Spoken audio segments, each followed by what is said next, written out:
dito mga kahombre ko, talagang i-congratulate ko kayo kasi sa second part po ng movie ng ating series sa Kulaong na ito mga kahombre ko. Grabe sa second part to ha. Naka 12 episodes na ho tayo mga kahombre ko sa ngayon after almost 100 episodes noong series 1. At ayon sa mga intelektual na kupal sa internet, ito daw ay gatas, nagatas, nagatas, nagatas, nagatas, nagatas, nagatas, mga kahombre ko. And yes, we will make millions!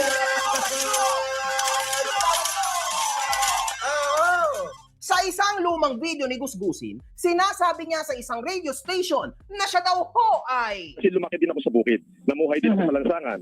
Lumaki po ako sa bukid. Ako po ay natutong mag-araro nung kabataan ko, nung malita ko siguro hanggang mga 12 anyos. Kaya nakikita ko pagka nagpapatanim kami, nasubukan ko talaga kung umawak ng araro. Kaya alam ko ho yung kahirapan. Kasi lumaki din ako sa bukid. Namuhay din ako sa lansangan. Lumaki po ako sa bukid. Ako po ay natutong mag-araro nung kabataan ko, nung malita ko siguro hanggang mga 12 anyos. Kaya nakikita ko pagka nagpapatanim kami, nasubukan ko talaga kung umawak ng araro. Kaya alam ko ho yung kahirapan. Ngunit, sinabi din naman ni Gusgusin na Pro mahirap po tayo, hindi ho tayo pro mayaman. Ako po ipinanganak akong super yaman. Makikipagsunugan talaga ako ng pera sa kanila. Gusto nila, sunugin nila ako ng pera nila. Pero sisiguraduhin ko, hindi pa ho ako napapasok. Ubus na yung pera nila. Pero pag sila ho sinunog ng pera ko, pati ngipin at buto nila, abo na. Yung pera ko hindi pa ho naaabo. ano nga ho ba ang totoo mga kahombre ko? Hindi ko na alam. Grabe mga kahombre ko, ang gulo ho ng storya ng tao na ito mga kahombre ko. Ganyan.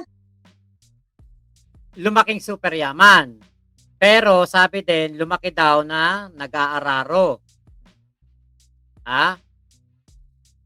Paano pa yung sinasabi niya na etong si Alex Pabella ay kababata niya at doon daw sila naglalaro sa Marinduque. Tapos, meron ding kwento yan si Kulaong na siya daw noon ay itinago sa Ilocos Norte. Bakit? Kasi siya daw ang susi sa kayamanan ng mga Marcos. The signatory. Kaya tinago siya sa Ilocos Norte. Tapos, si Kuya The Kings, may na-interview din na sinabi nga etong si Kulaong lumaki po doon sa Bulacan-Bulacan at naging Crudo Boys pa. Abay, napakarami palang pinaglakihan na lugar ni Kulaong. Ano yun, kada linggo o buwan, taon, lumilipat kayo ng lugar? Kung saan ka lumaki Yan talaga kapag ikaw ay nagsisinungaling. To tell you the truth mga kahombre ko, habang ito'y tumatagal, habang ginagamit ng tao na ito ang pangalang Francis Leo Marcos, ganun ho mga kahombre ko, ang sampal na binibigay ni Norman Mangusin, unfortunately, sa DFA at PSA. Kasi literal mga kahombre ko, sobrang laking salarin na ho ito. Sobrang laking question mark na ho nito. Sobrang laking butas na ho nito, mga kahombre ko, sa ating mga government agencies. Seryoso yan, mga kahombre ko. Anyway, habang excited si Gusgusin sa mga palipad, may... Ate Katrina Love, pro Kulaong pa po ako noon. Pero hindi ko pa siya kilala noon nung naghahamon siya ng sunugan ng pera. Hindi pa kami nagkakakilala, hindi pa ako nagbablog na ako ng tungkol sa kanya noon, pero hindi pa niya ako nakikilala. Ayan, Norman M, the Prince of Liars from Hell. Ate Virgie Badjola, hello po, Big Mama, para palang kabuti si Kulaong kung saan lumaki. Kabuting ligaw. Ate Michelle, hello po. Ausus, sobra yabang ni Epal M. Actually, yung sinabi niya sunugan ng pera na yun, doon maraming na-trigger na mga taga Green Meadows. Kaya siya pinakulong ng mga taga Green Meadows noon Asar talo si Kulaong, takot na banggitin name ni MG sa live niya. Ay, putya, talagang sa nangyari sa kanya, matatakot na talaga siyang banggitin pangalan ni MG noon. May viewer ho na nakapansin na baliktad ang suot niyang damit. Sabi ni Manig, baliktad ba daw? Oo, baliktad niya. Baliktad pala damit ko, sandali. Baliktad pala yung damit ko.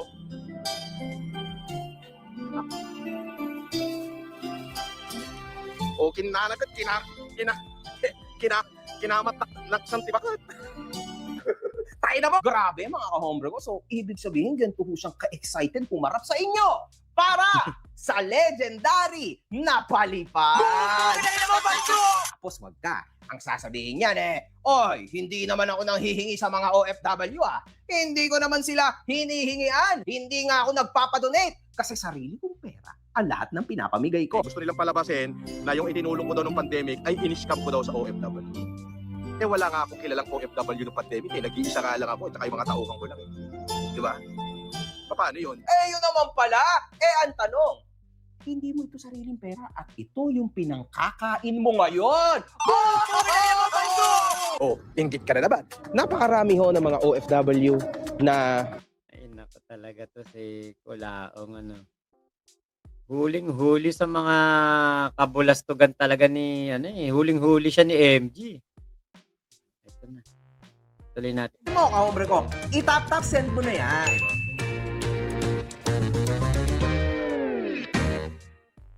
Mapapansin din natin mga kahombre ko sa mga live nito, nung siya ay nasa Isabela pa, hindi man lang nito ifinlex ang kanyang kinakain. Boss, ano ulam nyo ngayon? Ba? Ginataang bangos. Adobong manok. At saka sinampalukang kambing. Utya, ngayon ko lang narinig yun na ginataang bangos. Meron bang ganon? Ba, di masarap. Pero take note mga Hindi ako kumakain ng isda na hindi pirito.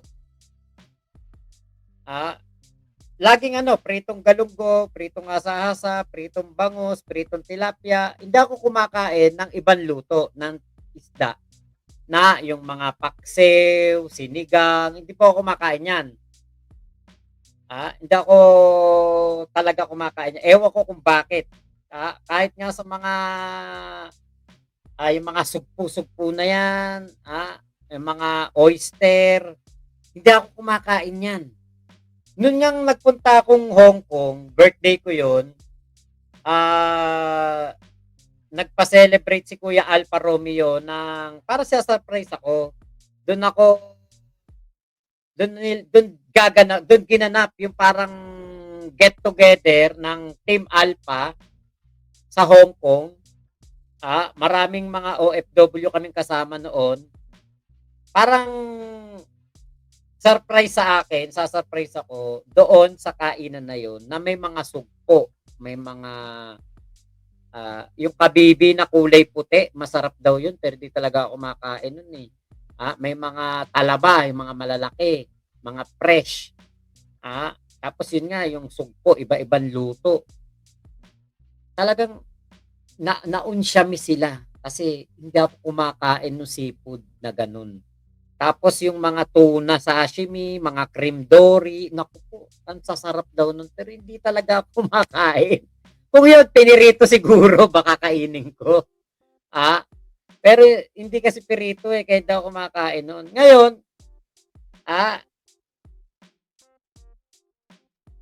sa edad ko po na 28, ngayon ko lang narinig.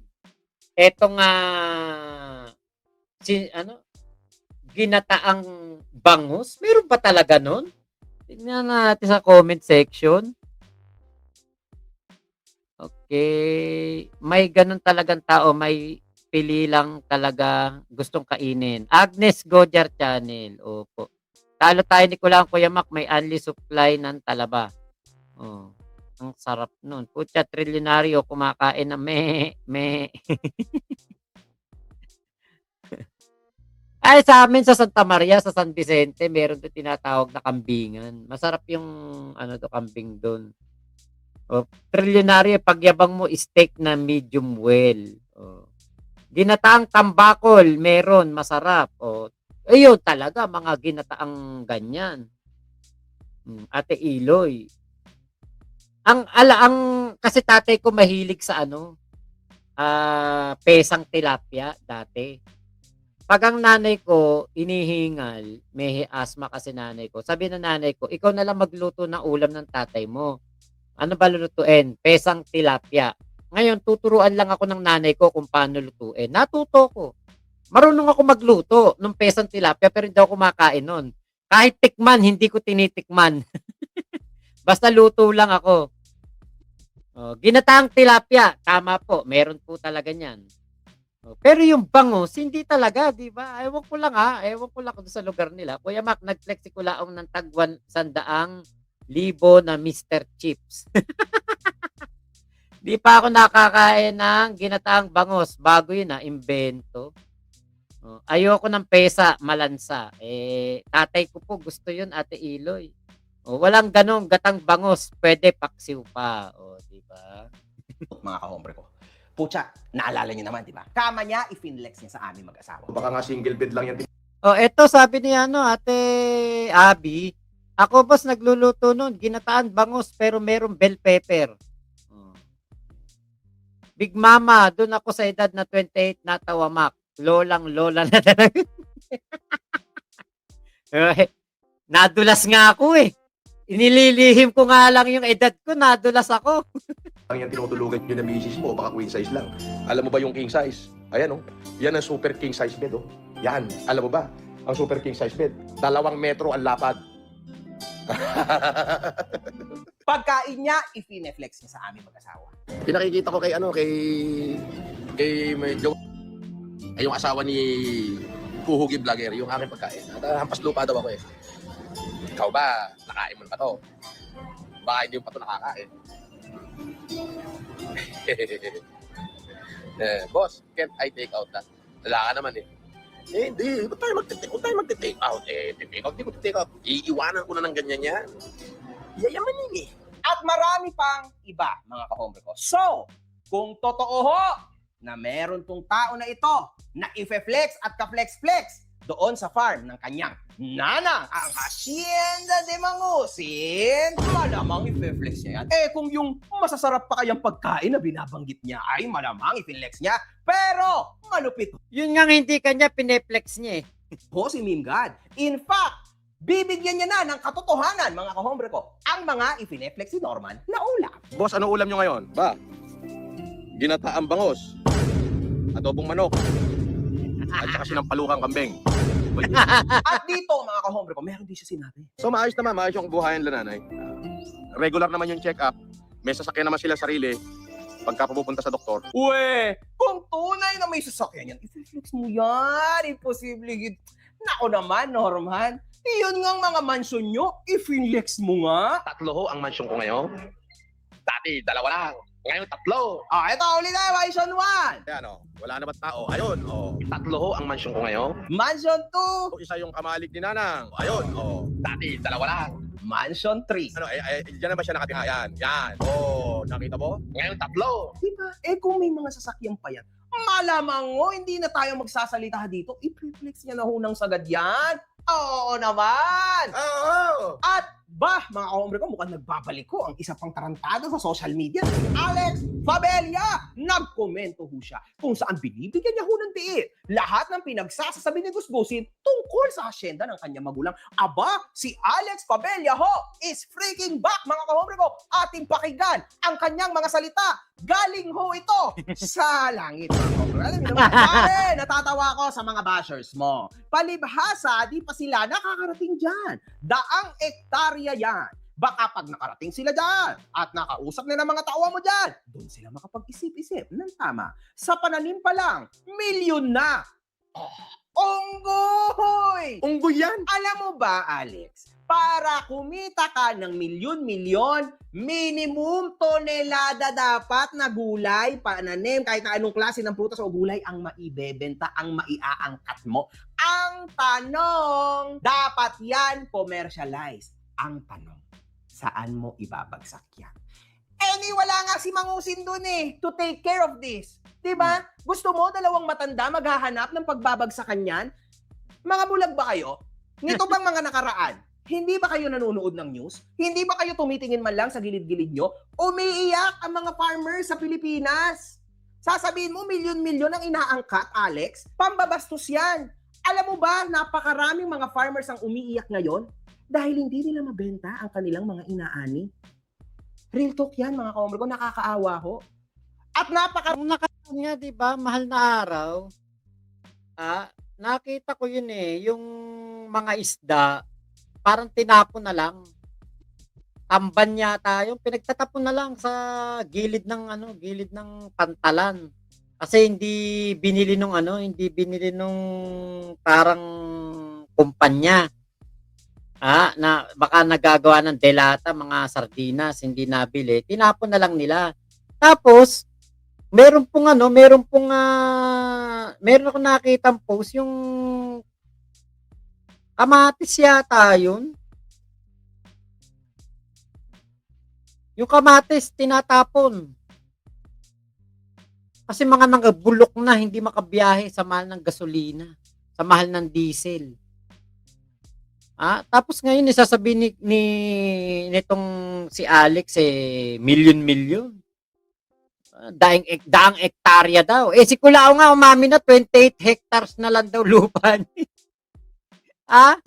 'Di ba? Kenkel.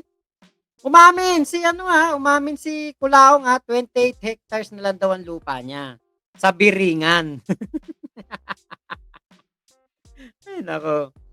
Okay, Ate Iloy, buti hindi niya sinabing inihaw na pateng. Ganyan kasi siya, laging may interes ang kwento. Kasi si Kulao, kapag nakakita yan ng langgam, dinosaur na yung nakita niya. Ganun yan. Si Kuya Henry, sinungaling, Boss Mac. Sinungaling talaga yan si Kulaong. Kuya Henry. John Ahib, steak na Gigi, pakitanong kay Kulaong at Aqua Putek. Ate Iloy, 28 with istro pa kung uminom. Di ba? Kita nyo, may istro pa. Actually, kay Piola to. Binili ni Joy.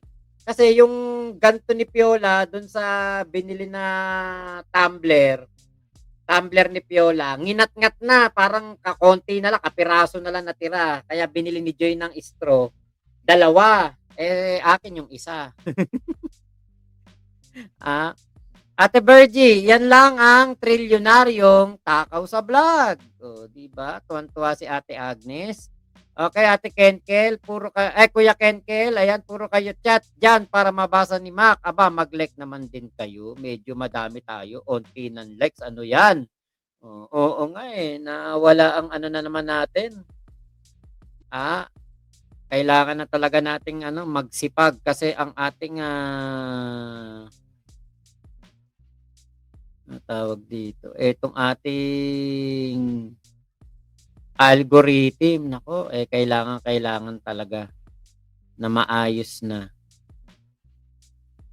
Ilan ba likes natin? Nako, 32, sus Mariosep. Maawa naman kahit mahabag, mag-like naman kayo. Ano ba kailangan kong gawin? Kailangan ko ba kayo tutukan ng Armalite dyan para mag-like kayo?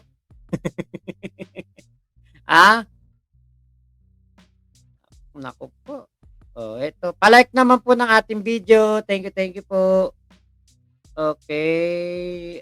Ate Ilo, imagine, sinagad ang yabang. Never man lang naalala ang mga parents na mais lang yata ang kinakain. Big Mama, meron talagang ginataang pritong bangus, Mac. Nag-asa ko kay Google. Okay. Kasi nga, hindi nga kasi kumakain. Kaya hindi ko po alam Pero yung ginataang bangus, wala talaga nun. Ginataang pritong bangus. Baka nga meron, Joka, Kuya Mac, tanong lang, paano si Casper yung nag-drive? Kundi naman nagdadrive si Kulaong at wala din lisensya, talagang tinatarantado ni Norma ng LTO at USEC Lacanilaw. Si Casper po, ang alam ko, walang lisensya yan. Ate Ira, tuwan-tuwa. Okay, Kenkel, i-turn off ko tong Comsec. Ayaw nyo mag-like. Ayan na. Martial law, no? Kuya Kenkel. Okay, Kuya Ramil, basag na basag si Kulaong. Di maka-rebat si Kulaong dyan. John Nahib, 4E150, Kalabaw, power ni Nanang Remy. Ate Iloy, sobrang kapal talaga ng mukha niya. Lahat ng tinuro niya, si Jam pala nagpundar. Tama po. Ate Katrina Lab, tanong, nakarating na ba dyan si Alex? Hindi po. Nitong week lang nga na to, nitong taon nga lang na to, nagkakilala yan o nagkasama yan Joka, Kuya Mac, baka sa susunod, paksiw na stingray na kinakain ng Mangusin Royal Family. O baka piritong dolphin. Ate Modern Perez, hello po. Okay, Kuya Ate Agnes Gojar, ayan, masyadong exaggerated ang kwento para may maiyabang lang. Ano yun?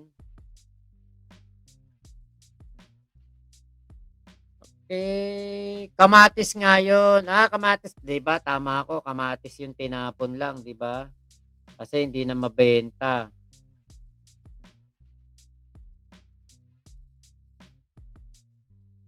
Si Kuya Elmer Balilo nagbabalik. Graciano. Ayan, hello po. 18 dating 24 daw. Ang alin po? Okay, John. Yung ano, yung hektarya. Hektarya sa paso. Ate Virgie, isdang tamban masarap sana kaso mas matinik pa kaysa sa bangus. Opo, yun ang ayaw ko sa tamban eh. Kaya kinakain ko lang pati yung tinapang galunggong. Ang sarap. At Joka, Biringa, Northern Saturn, Kuya. Baby pa rin pala eh. Oo nga, Ate Iloy. Istro. Ayan. Okay, Ate Iloy, sayang yung tamban. Sarap tinapang tamban with fresh nilagang sampalok na may alamang. OMG. Na pag-usapang pagkain eh, dapat wag na natin muna pag-usapang pagkain. Baka magkagutuman tayo dito. Okay, naka-hits na ako, sabi ni Ate Iloy. Pritz Wilan, tadtarin natin yung like button. Salamat mga boss. Joka, Kuya Mac, kulaong talaga si Kulaong kung saan na kakahuyan pinapanganak. Oo nga eh. Okay, Ate Ira, sorry, di pala ako nakapag-like pagpasok. Dan na, ayun. Thank you po, Ate Ira sa pag-like. Sa mga magla-like pa, thank you din po. Ate Erlinda Balatukan, yabang talaga ni Kulaong at sinungaling Samudawa. Kuya Henry, nakahanda na po ako mag-off ng live comsec. Pipindutin ko na lang, kaya mag-like na po kayo. John Nahib, inasal na, balyena. Bakit tayo banggitin ni Kulaong ang bagong crib niya? Nakakagutom. Sara mo na daw, Kuya Henry. PJ, good morning, Mac. Done na po mag-like. Thank you po. Ayun. Ilan na ba like natin? Naka 48 na. Sige, dagdagan nyo lang po. Salamat po. Napakaraming mga farmers sa tabi-tabi na nagbebenta ng sako-sakong mga sibuyas, bawang, at nakasulat, support local farmers. Diba? Gusto mo milyon-milyon ang maibebenta ng dalawang matanda? Napaka-stupid, man. Ang tanda mo na, and you don't even act yun. Saka ito, sige. Million pala kinikita ng actually pinapahamak ni Kulaong ang kanyang nanang at tatang. Naisip ko to nitong kanina nung sumasagot si Kulaong kay Pastor Jam. Tapos meron akong nakita basta mga video ni Kulaong doon sa Isabela. Alam niyo po ba na pinapahamak ni Kulaong ang pamilya niya, ang kanyang nanay at tatay? Kasi alam naman natin na kapag ganyang milyon-milyon ang kinikita, abay, kailangan po niyan. May may BIR yan, may ITR yan. May TIN number yan. Ngayon, April, filing na ng tax. Kulaong, ang nanay tatay mo ba nagpa-file ng tax? Milyon pala kinikita. Imaginein mo sa isang ani lang ng saging daw, nasa kalahating milyon na. Magkano binabayad na tax? Diba?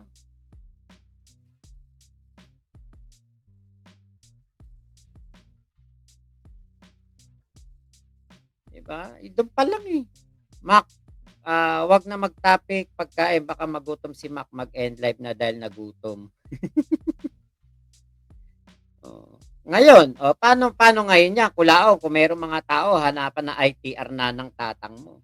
Tapos wala naman pala. Ganyan kabait sa magulang si Kulaong, paano niyang ilubog sa lupa? John Nahib. Kuya Relly Asistio, hello po. Hot Chicks, Kaori K. Ayan, hello po. PJ, ayan, hello po. at your age. Tumanda na ako ng ganito. Paulit-ulit po niya pinagmamalaki ang kanyang nanang Remy sa kanyang mga live. Pero, Sinilang ako ni Nanang Remy, pero wala akong dugo niya. Paano nangyari yun? Eh kasi nga, pinaampon ka doon. Baby ka pa lang. Siya nga ang nagsilang sa akin. Ipinanganak niya ako. Pinanganak ka niya pero wala kang dugo. Yes, wala akong dugo niya. Paano nangyari Si yun? Maring Yaman din dito, litong-lito din eh, ha? Pinanganak. Yun. Paano nangyari yun? wala ka naman pala dugo ni nanang Remy. Tapos sasabihin mo, mahal na mahal mo. Ulitin nga natin. Sinilang ako ni Nanang Remy, pero wala akong dugo niya. Paano nangyari yun? Eh kasi nga, pinaampon ka doon. Baby ka pa lang. Siya nga ang nagsilang sa akin. Ipinanganak niya ako. Pinanganak ka niya pero wala kang dugo. Yes, wala akong dugo niya. Paano nangyari yun, boss? Yun. Paano nangyari yun? Muling nakabalik si Gusgusin sa kanyang hotel sa Baguio. Mga kahombre ko, ha? Huwag kayong magkakamali. Hindi ho ito sa Newport or sa Sheraton, mga kahombre ko, sa Baguio to. Nakarating, nakabalik sa Baguio. Tama, Ate Ilo yan, no? Knowing na liblib yung bahay ng mga matatanda, paano kung dayuhin na masasamang loob yun? Malayo sa kapitbahay. Diba? Paano kung hold upin sila doon? Wala naman pala maho-hold up, sabi ni Pastor Jam. Pagka magulang binabalahura niya, paano kaya ibang tao pa? Wala daw dugo ni Queen Remy, si Kulaong, pero yung mata parang Xerox. Lang niya kaya. Alam ko kung bakit siya nasa Baguio. Kasi may hearing ho siya doon. Meow. Tapos maya-maya niya, uwi na naman niya sa Sheraton. Alam niyo, wala ho talagang bahay. No permanent address. Solid talaga si Mangusin, mga kaomre ko. Idol yan eh, no? Napakatindi. 50 anyos, walang bahay. 50 anyos, nakikitira ka pa sa nanang mo. Mahiya-hiya ka naman, tanda-tanda mo na, lintik ka. Wala akong pakialam dyan. Ayon kay Gusgusin. Ako, may kwento ako kanina. Pwede kaya yon yung mga warrant of arrest ni Kulaong doon ipadala kay Nanang Reme?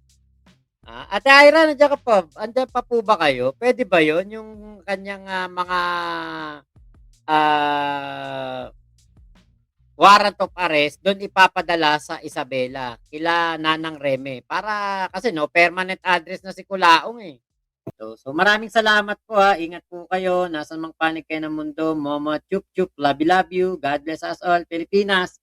God first.